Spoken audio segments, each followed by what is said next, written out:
கேரளா மாநிலத்தில் நோய்வாய்ப்பட்ட தெருநாய்களை கரண கொலை செய்யலான்னு சொல்லி அந்த மாநில அரசு அனுமதி வழங்கி இருக்கு.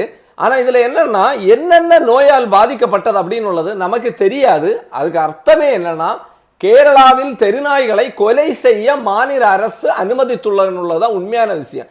ஏன்னா அதுல அமைச்சர் பேசும்போது அதுல சொல்றாரு, அமைச்சர் ராஜேஷ் அவங்க சொல்லும் போது இந்த கருத்தடை வேண்டின்னு 152 வாகனங்கள் இப்ப புதுசா ரெடி பண்ணிருக்காங்களா. ஒரு வாகனத்தோட மதிப்பீடு 28 லட்சம்.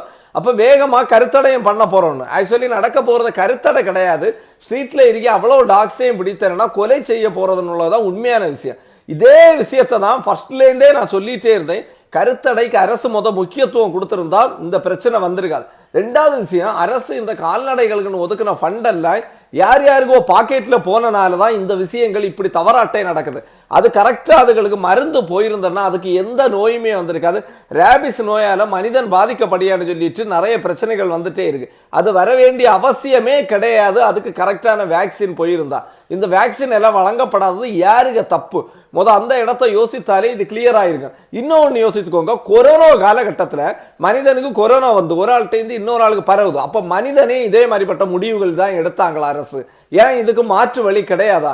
முட்டாள்தனமான முடிவுன்னு உள்ளதை இந்த அரசு கண்டிப்பா புரிஞ்சு கொள்ளணும்.